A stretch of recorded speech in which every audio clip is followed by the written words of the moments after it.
Assalamualaikum warahmatullahi wabarakatuh. Perkenalkan, nama saya Rangga Hakim Maeswara dari SMKN 13 Bandung. Dan pada video ini saya akan menjelaskan mengenai game yang telah saya buat yang saya beri judul Jurnalis Pecinta Alam. Nah, pada game ini kita akan bermain sebagai seorang jurnalis yang memiliki tugas untuk memotret 3 objek yang tersebar di seluruh level. Contohnya pada level ini kita perlu memotret objek batu purba, stand patung, dan juga sumur, yang mana jika ketiga objek tersebut sudah kita foto, sudah kita potret, maka kita sudah berhasil menyelesaikan level tersebut. Namun di sini bakal terlihat bahwa poin yang kita dapatkan setelah menyelesaikan game hanyalah 50. Itu dikarenakan pada game ini kita tidak hanya bermain sebagai seorang jurnalis, tetapi juga sebagai seorang pecinta alam gitu. Sehingga untuk mendapatkan poin-poin tambahan, kita juga harus memunguti sampah-sampah yang tersebar di seluruh area level begitu. Misalnya ini kita foto lagi, tapi kita punguti sampah yang ada. Lalu kita selesaikan gamenya. Dan dapat kita lihat bahwa poinnya ini menjadi 95. Lalu sisa 5 lagi itu apa? Jadi pada setiap level juga terdapat sebuah objek rahasia yang mana kalau misalnya berhasil kita potret, kita dapat poin tambahan gitu. Sehingga untuk membuat levelnya menjadi benar-benar komplit, kita harus memunguti semua sampah yang ada, memotret semua objek yang ada, dan juga sebuah objek rahasia gitu, sebuah objek tersembunyi yang mana tentu saja lokasinya tersembunyi gitu.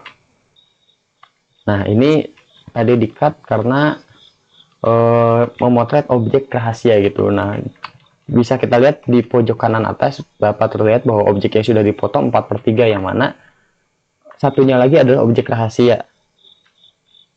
Dan ketika kita melakukan finish pada gamenya, maka dapat terlihat jika kita memotret ketiga objek yang telah ditentukan, memunguti semua sampah yang ada, dan memotret juga objek rahasia, maka kita akan mendapatkan poin 100. Lalu selain itu pada game ini kita juga akan menghadapi rintangan-rintangan yang ada.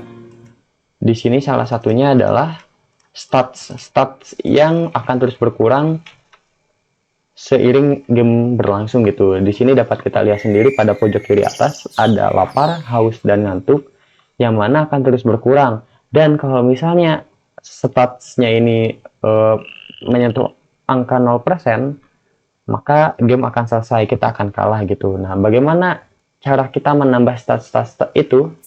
Caranya adalah dengan memakan makanan yang telah kita beli sebelumnya pada buy phase gitu, pada fase pembelian.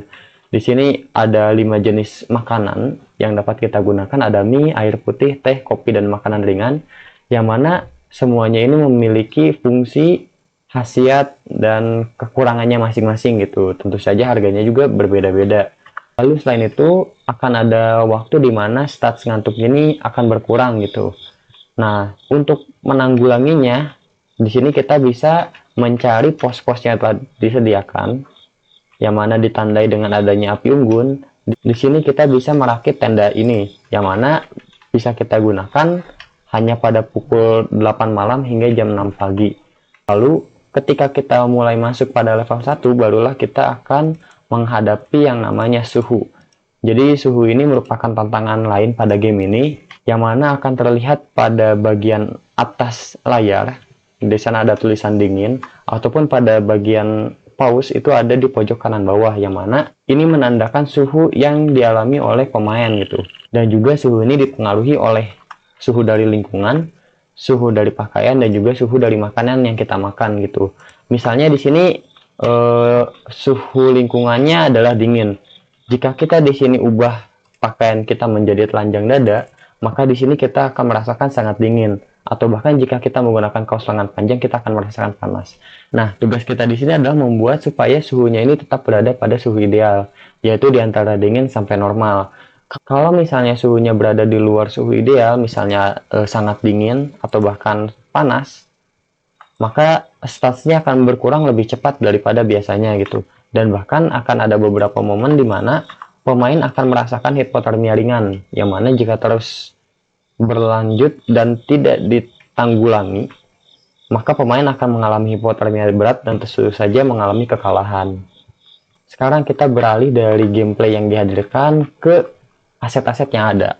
Beberapa aset yang digunakan pada game ini berasal dari Quixel Megascans yang terintegrasi dari Unreal Engine 5. Sebenarnya dalam penggunaan aset dari Quixel Megascans, saya sendiri sempat merasakan keraguan gitu. Dikarenakan saya khawatir apabila aset tersebut melanggar peraturan. Namun setelah saya melakukan research, saya mendapatkan bahwa Quixel Megascans itu telah terintegrasi secara resmi kepada Unreal Engine 5, yang mana memungkinkan pengguna Unreal Engine 5 untuk mengakses aset tersebut secara gratis. Dan juga aset-aset ini dianggap sebagai aset yang memang telah disediakan oleh Unreal Engine dalam rangka penggunaan Unreal Engine 5, yang mana karena hal-hal tersebutlah saya berani untuk menggunakan aset-aset dari Quixel Megascans. Selagi saya menggunakan aset Quixel Megascans ini pada Unreal Engine 5 begitu. Lalu setelah itu, dikarenakan aset yang dihadirkan pada Quixel Megascans ini memiliki grafik yang sangat bagus, oleh karena itu game ini mengalami masalah performa sebelumnya, yang mana bahkan game ini tidak layak untuk dimainkan karena FPS-nya yang sangat kecil. Oleh karena itu, saya melakukan optimisasi yang mana pada game ini pemain dapat mengatur kualitas grafik dari aset-aset yang dihadirkan, kualitas bayangan, kualitas shading, tekstur, efek, dan segala macam gitu. Kalau misalnya memang masih belum cukup, di sini saya juga telah menyediakan AMD FSR yang mana dapat membantu meningkatkan FPS hingga 60% gitu.